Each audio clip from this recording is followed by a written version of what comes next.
வணக்கம். ஸ்வயனம். சில பேர்த்துக்கு காலில் கருப்பு கயிறு கட்டினா செட் ஆகும், சிவப்பு கயிறு கட்டினா செட் ஆகும். ராகுவால் ஏற்படக்கூடிய நன்மைகள் கிடைக்கவும், தீய தோஷங்கள் ஒருவருக்கு இருந்தால் அது விலக வேண்டும் என்றால் உடனடியாக கருப்பு கயிறை ஆண்களாக இருந்தால் வலது பக்கமும், பெண்களாக இருந்தால் இடது பக்கமும் கட்டினா ரொம்ப நல்லது, உத்தமம்னு சொல்லலாம். ரோட்டில் போகும் பொழுது ஏதாவது 3 முக்கு 4 முக்கு 5 முக்கில் சுற்றி போட்டிருப்பாங்க. அதை தாண்டி போனாலும் கூட தாண்டு குணமானது ஒருவரை பாதிக்காது. அந்த கஷ்டத்தை கொடுக்காது, உடல் ரீதியான கஷ்டத்தை கொடுக்காது, மன ரீதியான கஷ்டத்தை கொடுக்காது. குறிப்பாக பெண் குழந்தைகளை அதிக அளவில் பாதிக்கக்கூடிய ஒரு நிலை இருக்கும். தூக்கத்தில் பயந்துக்கிறது, பெட்டிலேயே பாத்ரூம் போகக்கூடிய ஒரு சூழ்நிலை, இந்த மாதிரிலாம் இருக்கக்கூடிய நிலை இருக்கும்போது கருப்பு கயிறு காலில் கட்டுக்கிறது ரொம்ப உத்தமம். அதே போல் எலுமிச்சங்கனி கருப்பு கனியாக இருக்கிறத கடையில் எந்த ஒரு கருப்பு அந்த ஒரு இது இல்லாமல் சுத்தமாக இருக்கிற மாதிரி வாங்கிட்டு அதை 2 கட் பண்ணி நீங்கள் 2 பக்கமும் குங்குமம் தடவி வீட்டு வாசப்படியில் வைக்கலாம், உங்கள் பூஜை அறையில் வைக்கலாம்.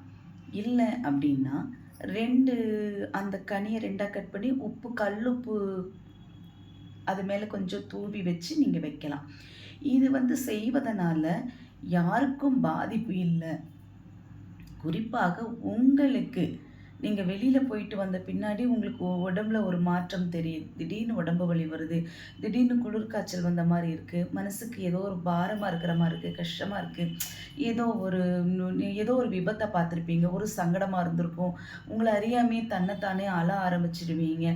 அடுத்தவங்க படக்கூடிய அந்த கஷ்டத்தை பார்த்து, வேதனையை பார்த்து உங்களால் தாங்க முடியாமல் நீங்கள் அழக்கூடிய ஒரு சூழ்நிலை உருவாகி இருக்கும்.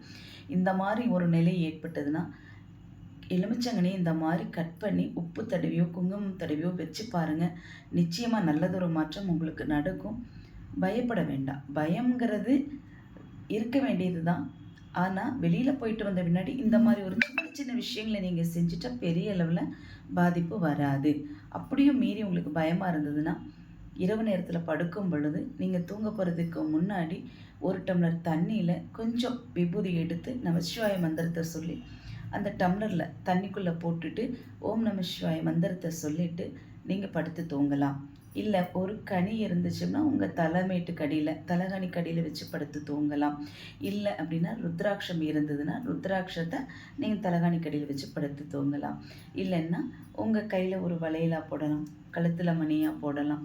உங்களுக்கு எப்படி ருத்ராட்சம் பயன்படுத்த தோணுதோ அப்படி பயன்படுத்தலாம்.